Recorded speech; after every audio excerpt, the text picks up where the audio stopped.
கோபி சுதாகர் மேல ஒரு லூசு ஒண்ணு கேஸ் போட்டிருக்கு. சுத்து வட்டாரத்தின் இமயம் நம் சிலுக்கு மாறுபட்டின் சிகரம் வருத்தப்படாத வாலிபர் சங்க தலைவர் பர்டிகுலர் சமூகத்தை வந்து வேணும்னே வந்து தாக்குற மாதிரியும் இந்த ஒரு அவப்பேரை ஏற்படுத்துற மாதிரி வந்து வீடியோ வெளியிட்டு இருக்காங்க. இவனை கொன்னிடலாமா? லூசு போட்ட கேஸ் பாத்தியா சொல்லும் போது எவ்வளவு கர்வமா இருக்குன்னு. ஓஹோ, யாருக்கு அந்த லூசு? கோயம்புத்தூர்ல ஒரு லூசு ஒன்று கேஸ் போட்டிருக்கு. அந்த வீடியோ வந்து ரொம்ப எங்களுக்கு வந்து ஒரு மன உளைச்சலை கொடுக்குற மாதிரியும், நீங்க மிளகா பொடியை தூக்கி போட்டு தானே நீ வந்து வெட்டின, அவன்கிட்ட ஒரு 60 கொடுத்து நேருக்கு நேரம் வெட்டிக்கிற வேண்டியதானே அப்படின்ற மாதிரி ஒரு வன்முறையை தூண்டக்கூடிய வகையில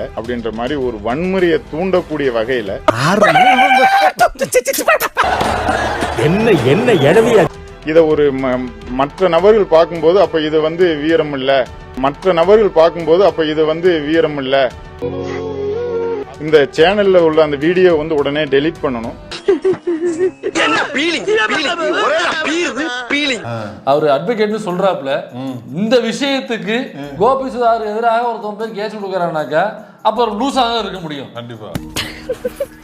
அப்ப லூசு போட்ட கேஸ் தான் நம்ம சொல்லணும். எனக்கு வேணும் மச்சான் பீஸ், வேணும் மச்சான் பீஸ். Lights on. யாராவது மேல அதிகாரி ஊமத்துல எங்க கேட்டா ஒரு கலவரத்தை வித்தியாசமா அடக்க போயிருக்காரு சொல்லு.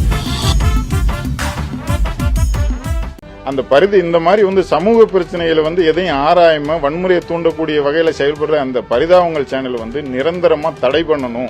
அவன் இந்த மண்ணை விட்டு உயிரோட போக கூடாது. வேண்டாம் அரவிந்த், இஸ் டூ பவர்ஃபுல். அவனை எதிர்த்து நம்ம ஜெயிக்க முடியாது. சமூகமே அந்த மாதிரி தான் இருக்குது, ஒரு ஜாதி வெறியோட இருக்குது அப்படின்ற மாதிரி சித்தரிக்கிறாங்க. ஓ, நீ அப்படி வரியா? ரொம்ப மட்டப்படுத்துற மாதிரியும், இவன் நாங்க எல்லாமே ஒரு படிப்பு அறிவு இல்லாத மாதிரியும் ஒரு காட்டு மிராண்டியர் போலும் சித்தரிக்கிறாங்க. எப்படி சொல்லு? சிங்கம்ல ஒரு கேலி கிண்டலுக்கு பண்றாங்க. நாங்க அப்படியெல்லாம் இல்ல. அதுல இந்த வீடியோவில் குறிப்பிட்ட எங்களுடைய சமூகத்தை, அதாவது அவர் தன்னுடைய முக்குலத்தோர் சமூகத்தை சார்ந்தவர் அறிவிப்பா அடேங்கப்பா, இதுவரையா இந்த மாதிரி வீடியோ போடுறதுக்கு கோபி சுதாகர்னால தான் முடியும். செம்ம தைரியப்பா உங்களுக்கு. உருவாக்கின அவங்களோட ஆக்டர்ஸ், அவங்க டிராவிட்டு கோபி சுதாகர் மேல வழக்கு பதிவு செய்யணும். இந்த சேனலை வந்து நிரந்தரமா தடை பண்ணணும். 4 வீடு வாங்கி திங்கிற நாய்க்கு பாலமே பாரு, பேச்ச பாரு, According to Article 19(1) of Indian Constitution, freedom of speech and expression is a fundamental right. பேச்சுரிமையும் கருத்து சுதந்திரம் இந்தியால வந்து ஒவ்வொரு குடிமகனுக்கும் உரிமையா இருக்கு. சோ அப்படி இருக்கும்போது வந்து இதை பத்தியும் கருத்து பேசக்கூடாதுன்னு யாரும் சொல்ல முடியாது.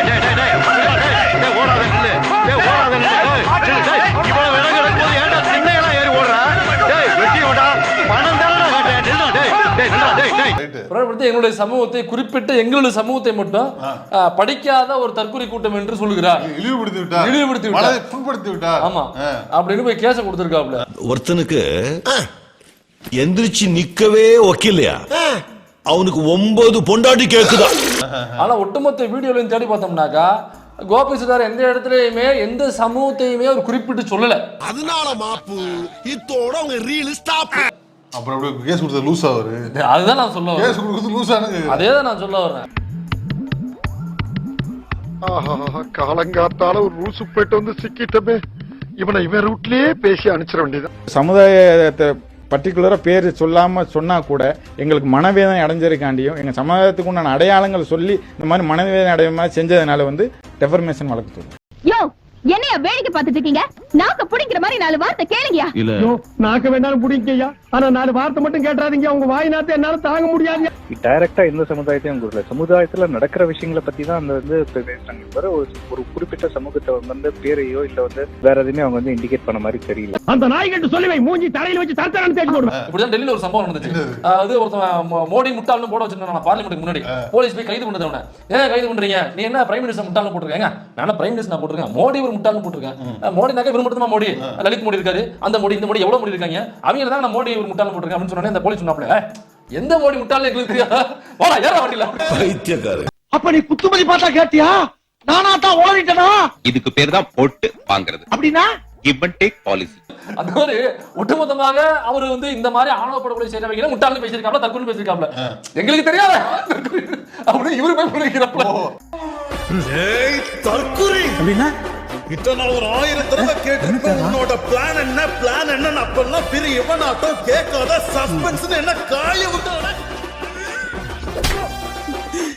அது வீரமா அப்படின்னு சொல்லி கேட்கும்போது அவங்க இனப்பகையை ஏற்படுத்துறாங்க. அப்ப நீ வெட்டின தரப்பா? அது வந்து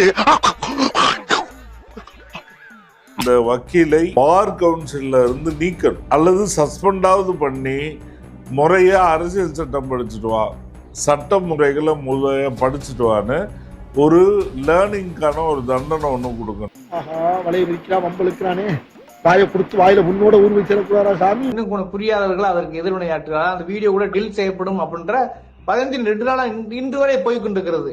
நானும் அந்த குழுவினோட தொடர்பு கொண்டு பேசினேன். ஆனா டில் செய்ய வாய்ப்பில்லை அப்படின்னு சொல்லியிருக்காங்க. இதே விஷயம் நீங்க நல்லா கவனிச்சீங்கன்னா லட்டு விவகாரம் அவங்க போட்டாங்க. ஆனா அதுக்கு வந்து பிராமணர் சமூகம் இவ்வளவு சிறுபான்மையா இருக்காங்க. என்ன அதிகாரத்தால் அந்த வீடியோ டில் செய்யப்பட்டது? இந்த வீடியோ டில் செய்ய முடியல. ஆண்ட பரம்பரை மிரட்டியும் டில் செய்யப்படலை. ஆனா அந்த இது டில் செய்யப்பட்டுச்சு இல்லையா? If you are bad I am your dad. கௌரவம்னு என் கௌரவத்தையே ஆரம்பிச்சிட்டீங்களா? இதுக்குள்ள ஊடாடக்கூடிய அரசியல்னா இதுல யார் வந்து ஆதிக்க ஜாதி? இதுதான் இந்த ஆதிக்க சாதின்னு சொல்லிட்டு இருக்கவங்களும் புரிஞ்சுக்க வேண்டியது. உங்களால ஒன்னையுமே புடுங்க முடியாதுன்னு சொல்றது. உனக்கு வேணும்டா, உனக்கு இது வேணும் இந்த வேணும், உன் புத்திய செருப்பாலேயே அடிக்கணும்டா. இன்னும் 1 வருஷம் 2 வருஷம் இங்க இருந்திருந்தா எந்த கண்ட்ரிக்கு வேணா போறதுக்கான வேல்யூ அவனுக்கு வந்திருக்கும். அத்தனை கண்ட்ரி அவனோட குவாலிட்டிக்கு கூப்பிட்டு இருக்கும். அங்க போய் இருக்கும்போது எந்த கண்ட்ரி பொண்ணு வேணா அவனை கல்யாணம் பண்ணிக்கிறதுக்கு தயாரா இருந்திருக்கும் இல்லையா? அவ்வளவு குவாலிட்டியான ஒரு பையனை இந்த சுத்தி இருக்கிறவன் சொன்னா, அண்ணன் மாமன் மச்சான் சொன்னா, அவனை கல்யாணம் பண்ணா அதாயிடும் இதாயிடும். அட போப்பா, கபி கபி மேரா தில் மே. ஐயோ இவன் என்ன ஜென்மம், சரியான சாக்கடையா இருப்பான் போல் இருக்க. ஏங்க கூமாப்பட்டி என்னங்க, பெரிய கூமாப்பட்டி, கர்நாடகால பெங்களூர்ல மகாதேவபுராக்கு வந்து பாருங்க. ஒரு வீட்டு அட்ரஸ் என்ன தெரியுமாங்க? நம்பர் 0. Fancy number. யாருக்காவது இந்த நம்பர் கிடைக்குமா? ஒரு வீட்ல எத்தனை பேருங்க இருக்க முடியும்? இங்க பாத்தீங்கன்னா ஒரு ரூம்ல 80 பேர் இருக்காங்க. கண்ட காட்சி உண்மைதானா?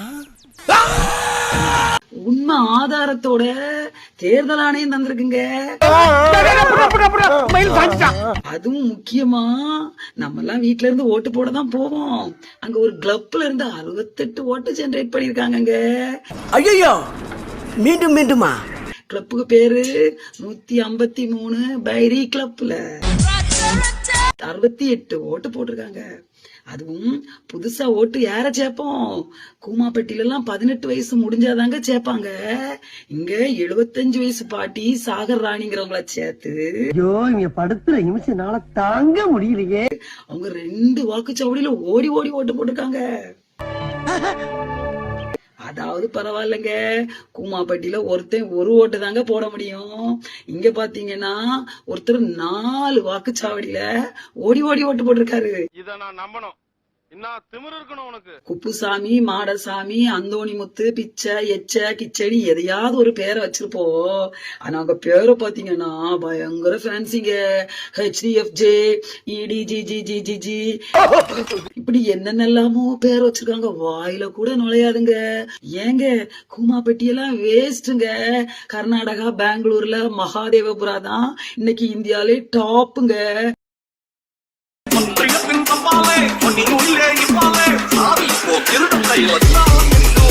தேர்தல் முடிவுகளை திட்டமிட்டு திருடுகிறார்கள், மோசடி செய்கிறார்கள்னு ராகுல் காந்தி அவர்கள் கடுமையான குற்றச்சாட்டு சொல்றார். அதற்கான ஆதாரங்கள் சிலவற்றை பொது வெளியில எல்லோரும் நிருபர்கள் முன்னிலையில வெளியிட்டு இருக்கிறார்.